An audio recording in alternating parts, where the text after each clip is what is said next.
मैंने आपको बताया था कि पहले थाईलैंड और कंबोडिया में मंदिर और मंदिर की जमीन को लेकर जंग चल रही है। जंग रुक गई थी, फिर शुरू हो गई। अगली तस्वीर दिखाऊं मैं आपको। इस तरह से बाकायदा मिसाइल रॉकेट से हमले हो रहे हैं दोनों के बीच, मंदिर की जमीन को लेकर, और F-16 फाइटर का भी इस्तेमाल हुआ।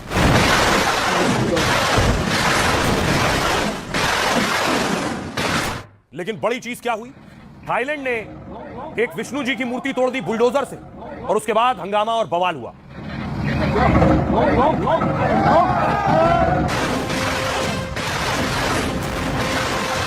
थाईलैंड और कंबोडिया की बारूदी जंग में अब भारत की भी एंट्री हो चुकी है। भगवान विष्णु की मूर्ति तोड़ने पर भारत ने कड़ी नाराजगी जाहिर की है और थाईलैंड को सीधी चेतावनी जारी करते हुए कहा है कि कंबोडिया में जो हिंदू भगवान की मूर्ति पर बुलडोजर चलाया गया है, ऐसा बिल्कुल नहीं होना चाहिए था। भारत की प्रतिक्रिया से पूरी दुनिया में हलचल तेज हो गई है कि कंबोडिया और थाईलैंड की जंग में भारत क्या रुख अपनाएगा। अब आइए मैं आपको बताऊं कि आखिर इस मूर्ति पर बुलडोजर किसने चलाया और क्यों चला। कंबोडिया और थाईलैंड में पिछले 6 महीने से संघर्ष और जंग चल रही, और इसी संघर्ष में 22 दिसंबर को थाईलैंड की सेना कंबोडिया में घुसी, और इस दौरान थाईलैंड की सेना ने एक हिंदू देवता की मूर्ति गिरा दी। बुलडोजर चलाकर भगवान विष्णु की मूर्ति को ध्वस्त कर दिया। इस मूर्ति की ऊंचाई लगभग 100 फीट के आसपास बताई जाती है। 2014 में इस मूर्ति को कंबोडिया ने बनवाया था। कंबोडिया का दावा है कि मूर्ति की स्थापना सीमा से 100 मीटर दूर हुई थी, लेकिन इस जगह पर थाईलैंड भी अपना दावा करता है, और इसलिए थाईलैंड की सेना ने कंबोडिया की लगाई मूर्ति को जमींदोज कर दिया।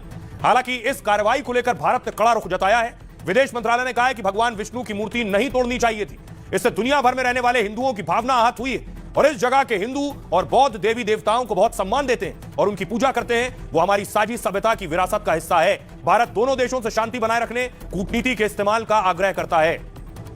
अब मैं आपको बताऊं कि यह मूर्ति किस जगह पर है। थाईलैंड कंबोडिया में मंदिर के पास की जो जमीन है उसको लेकर विवाद कहां और क्यों है।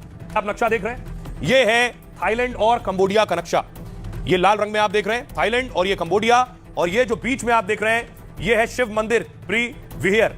यहां जो शिव मंदिर है, दरअसल ये एक मंदिर है, एक और मंदिर है, 2 मंदिरों को लेकर लड़ाई है, क्योंकि नक्शा जब बना उसके बाद ये मंदिर बॉर्डर पर आ रहे थे और दोनों इस जमीन पर अपना अपना दावा करते हैं।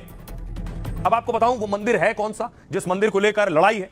यह है वो मंदिर, यह शिव मंदिर है, यही बॉर्डर पर बना है थाईलैंड कंबोडिया के। थाईलैंड का कहना है ये हमारी जमीन है। कंबोडिया को यह मंदिर दरअसल मिल चुका है, और यह मंदिर कंबोडिया को बाकायदा इंटरनेशनल कोर्ट से मिला है। अब देखिए जरा लड़ाई, यह मंदिर।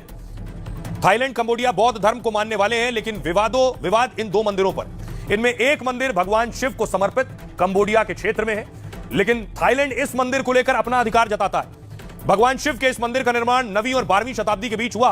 कंबोडिया के खमेर साम्राज्य के राजाओं ने इसका निर्माण कराया था। बॉर्डर पर विवादित मंदिर होने की वजह से ये दोनों देश आपस में लड़ते हैं।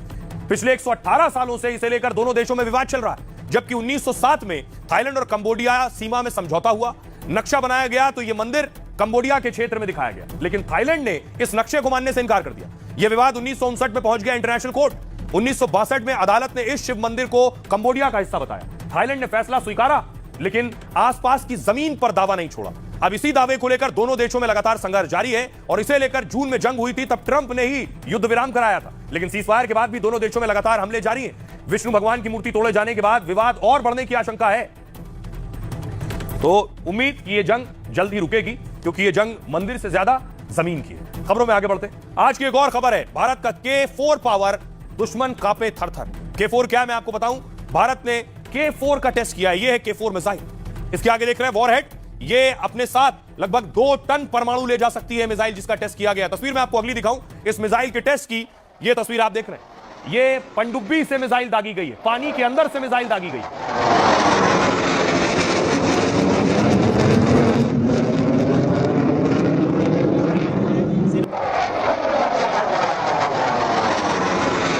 देख रहे हैं सबमरीन से मिसाइल निकल रही है पानी के अंदर से, और ऊपर जा रही है बैलिस्टिक मिसाइल। ये अपने साथ परमाणु ले जा सकती है, इसकी क्षमता ये है, इसकी ताकत ये है। और भारत अब पानी के अंदर से भी परमाणु मिसाइल दाग सकता है, यानी जमीन हवा के बाद पानी के अंदर से भी भारत ने मिसाइल दागने और परमाणु मिसाइल दागने की ताकत हासिल कर ली है।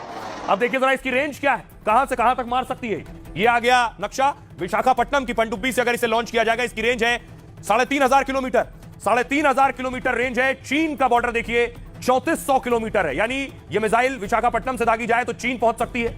यह मिसाइल 3300 किलोमीटर 3300 किलोमीटर दागी जाए तो तेहरान पहुंच सकती है, और विशाखापट्टनम से दागी जाए तो 2050 किलोमीटर इस्लामाबाद में भी हिट करेगी। इसकी रेंज है 3500 किलोमीटर, 1700 किलोमीटर पर म्यांमार पर जाकर हिट करेगी। यह है इस मिसाइल की ताकत। और बांग्लादेश जो 1100 किलोमीटर है विशाखापट्टनम से, बांग्लादेश भी इसकी जद में है। तो दुनिया के बहुत से बड़े बड़े देश इसकी रेंज में आते हैं, इसलिए विरोधियों में डर और दहशत भी है। ये मिसाइल कैसे